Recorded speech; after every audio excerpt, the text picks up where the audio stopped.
असंभव, इस दुनिया में कुछ नहीं होता दोस्त। Yes, nothing is impossible. इस दुनिया में असंभव कुछ नहीं है। तो लेके चलता हूं थोड़ा सा और आगे। फ्रैंकलिन रूजवेल्ट का एग्जांपल मैं आपको इसलिए दे रहा हूं, ये कौन कलाकार है? यूनाइटेड स्टेट्स ऑफ अमेरिका के प्रेसिडेंट रहे 12 साल, 1933 से लेकर 1945 तक, ये 12 साल यूनाइटेड स्टेट्स ऑफ अमेरिका के प्रेसिडेंट रहे। तो आपने बोलेगा इसमें कौन सी बात है, प्रेसिडेंट तो दुनिया रही, इसमें ऐसा कौन सा तीर चलाया? तीर ये चलाया कि ये हैंडीकैप थे, paralysed, down the bottom, and become the president of the world greatest biggest economy for 12 long years. Impossible है लोगों ने कहा, ये नहीं हो सकता, ये सब चीजें पॉसिबल नहीं है, ये संभव नहीं है कि ऐसा कुछ हो जाए। लेकिन कुछ लोगों ने अपने जवाब उनको करके दिखाए, बजाय कि कुछ रिप्लाई करते अपने मुंह से कुछ जवाब देते, नहीं, वो उसमें उलझे नहीं, वो सिर्फ और सिर्फ ध्यान रहा अपने काम के ऊपर। आपको उदाहरण देता हूं, आप हिल जाएंगे। माई doctor told me I will never walk again. मेरे डॉक्टर ने मुझे कहा कि तुम कभी चल नहीं सकोगी। My doctor told me you will never walk again. My mother told me I would, and I believed my mother rather than doctor. Wilma Rudolph एक ऐसी एथलीट हुई जिनको पोलियो था जिनको डॉक्टर ने कहा तू चल नहीं सकती, मां ने कहा तू चल सकती है। उसने कहा मैंने डॉक्टर की बात नहीं मानी, मैंने अपनी मां की बात मानी। 3 ओलंपिक गोल्ड मेडल जीती है लड़की, 3 ओलंपिक गोल्ड मेडल, जिसको डॉक्टर कह रहा है कि तू चल, लेकिन मां क्या बोलती है? मैं आपको उदाहरण देना चाहूंगा सर। दोस्तों, इस दुनिया में किसी की बात मत सुनना, नेवर एवर बिलीव एनीबॉडी की जो तुमको बोले कि तू नहीं कर सकता, कान पे मारना, बोला साले तू नहीं कर सकता, हम करेंगे ना। व्हेन पीपल से, क्योंकि दुनिया ऐसे बेइंतहा बेशुमार उदाहरणों से पटी पड़ी है सर, पटी पड़ी है। बीथोवन, क्या क्या उदाहरण दूं मैं आपको। 20 साल की उम्र में यह आदमी बहरा हो गया और दुनिया के महानतम संगीतकारों में से एक है। इतना रॉयल्टी आज भी जाता है कि आप और मैं कल्पना नहीं कर सकते। बहरा, जो आदमी सुन नहीं सकता, आप कल्पना कर सकते हैं वो संगीत का रचयिता होगा। जिसको सुर सुनाई ना देते हो, जिसको ताल सुनाई ना दे। आप कल्पना भर करिए कि संगीतकार होने के लिए सुनना आवश्यक है कि नहीं है। संगीतकार होने के लिए सुनना तो एक सबसे इंपॉर्टेंट मेरे ख्याल से एस्पेक्ट होगा ना, एक पर्टिकुलर हैबिट होगी ना कि सुनना पड़ेगा तुझको यार। सुनेगा नहीं तो समझेगा कैसे, समझेगा नहीं तो बनाएगा कैसे। बीथोवन एक ऐसे व्यक्ति हुए जो 20 साल की उम्र में अपने कान की जो पावर्स थी वो खो गए, कुछ सुनाई नहीं देता था, और दुनिया के महानतम संगीतकार हुए, महानतम पेंटर हुए। 2 विशेषताएं थी बीथोवन के अंदर, और सबूत दिया उन लोगों को जो बोलते थे कि ये असंभव है, ये तुम नहीं कर सकते। उसने कहा नहीं नहीं नहीं, मैं कर सकता हूं। मैं दोस्तों आपको बताना चाहूंगा कि दुनिया में उदाहरणों की कोई कमी नहीं है। रविंद्र जय, ये नाम आप जानते हैं। जिस व्यक्ति को जन्मजात दिखाई ना देता हो, उससे कोई बोले कि तुझको संगीत का रचना करनी है ना, जिसने देखा ही कभी कुछ ना हो, और उसने कल्पना करी कि एक राधा एक मीरा दोनों ने शाम को चाहा, है ना उसने राधा देखी, ना मीरा देखी, ना शाम देखे कभी जीवन में, लेकिन कल्पना भर मात्र से उसने संगीत तैयार किया जो करोड़ों हिंदुस्तानियों के दिल में आज भी बसा हुआ है।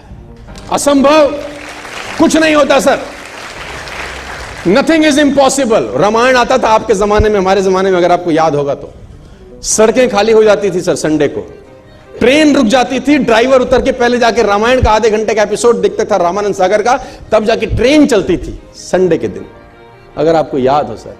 यह आदमी था उसके पीछे जिसका नाम है रविंद्र जय, जो संगीत दिया था जिसने। इसको कुछ नहीं दिखाई दिया, बिना कुछ देखे भी बहुत कुछ किया जा सकता है। लोग बोलते थे इट इज इम्पॉसिबल, कि जिसको दिख ही नहीं रहा वो कैसे कल्पना कर सकता है राम की, राधा की, कृष्ण की।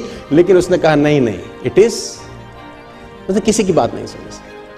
जिन लोगों ने कीर्तिमान स्थापित किए हैं, मैं दावा देता हूं, उन्होंने कभी किसी की बात को अपने कान में घुसने ही नहीं दिया। वो अपने में मस्त रहे और बोले time will tell the difference, समय आप में और मेरे में भेद बताएगा, लेट मी डू इट, मुझे कर लेने दीजिए। इस दुनिया में असंभव दोस्त कुछ नहीं होता। कमाल की बात है सर, एक उदाहरण नहीं है, ढेरों उदाहरण है सर। सूरदास बचपन से अंधे थे सर, जन्मजात अंधे थे। अगर आप कभी सूरदास को पढ़ें तो उन्होंने लाखों छंद और किताबें लिखी, आपको जान के हैरानी हो जाएगी कि जन्मजात अंधे थे। दिखता नहीं था बचपन, तो घर वालों ने निकाल दिया था। घर वालों ने निकाल दिया, एक पीपल के पेड़ के नीचे रहने लगे। और भगवान कृष्ण में भक्ति थी तो गाना वाना गाते थे, उनके भजन वजन गाते थे। तो मथुरा आगरा हाईवे के ऊपर मंदिर है बहुत सारे, अगर आप कभी गए हो तो, है ना। Have you ever been to those temples? Mathura Agra highway है ना, वहाँ कृष्ण जी के बहुत सारे मंदिर हैं। वहाँ पर गुलाब के फूलों की माला मिलती है, जहाँ आपने देखे होंगे, है ना। Have you ever been? आप में से कोई गया है ना, गए हैं ना आप लोग? तो वो पीपल के पेड़ के नीचे बैठे रहते थे और वहाँ भजन गाते थे। तो किसी गुरु ने उनको बोला कि तू मंदिर जा, वहाँ गा। तो उसने बोला ठीक है, तो चला जाता था मंदिर में, भगवान कृष्ण के भजन गाता था, मस्त गाता था, ना दिखता था ना भगवान को कभी देखा था, लेकिन कल्पना के अंदर। और इतिहासकार ये बोलते हैं कि 1500वीं शताब्दी में इनका जन्म हुआ, 1535 के आसपास, if I am not wrong. आज से 500-600 बरस पहले ये इस धरती पे आए, मथुरा में रहे और भगवान के भजन गाते थे। और इतिहासकार ये कहते हैं कि इनको भगवान के दर्शन होते थे। भगवान कृष्ण जब ये भजन गाते थे, इनका भजन सुनने के लिए आते थे। कितना सच है कितना झूठ मुझे नहीं पता, लेकिन आई बिलीव, मैं किसी चीज को नकारता नहीं हूं। जो बात है कहीं ना कहीं हुई होगी शायद। और घटना ऐसी हुई इनके जीवन के अंदर कि जिसमें उथल पुथल मचा दी बहुत लोगों के जीवन के अंदर, कि जब ये मंदिर में जाते थे तो मंदिर में इनको नजर नहीं आता था। तो जब वो भगवान का श्रृंगार होता है हर सुबेरे, तो ये पंडित को, जो वहां का पुरोहित था, उसको बोलते थे कि ये पीले रंग के कपड़े अच्छे नहीं लग रहे भगवान पे। तो pandit was shocked, how it is possible for a blind man to see. उसने बोला ये पीला रंग अच्छा नहीं है। तो उसने बोला कि तुझको कैसे दिखाई दिया? उसने बोला मुझे सब दिखता है, आंखों से नहीं दिखता तो क्या, मन से तो देखता हूं, रोज मिलता है मेरे को। तो he was surprised, it is not impossible. तो अगले दिन फिर श्रृंगार होता था, बोलता हाँ, ये हरे रंग का कपड़ा क्या जचता है भगवान। तो ये लोग पागल हो गए।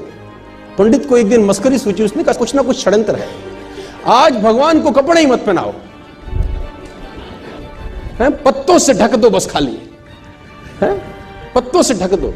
तो जब पत्तों से ढक के श्रृंगार हुआ और पर्दे हटाए, तो सूरदास वहां गा रहे थे और गाते गाते बोले भगवान भी गरीब हो गए, आज पत्तों में आए हैं।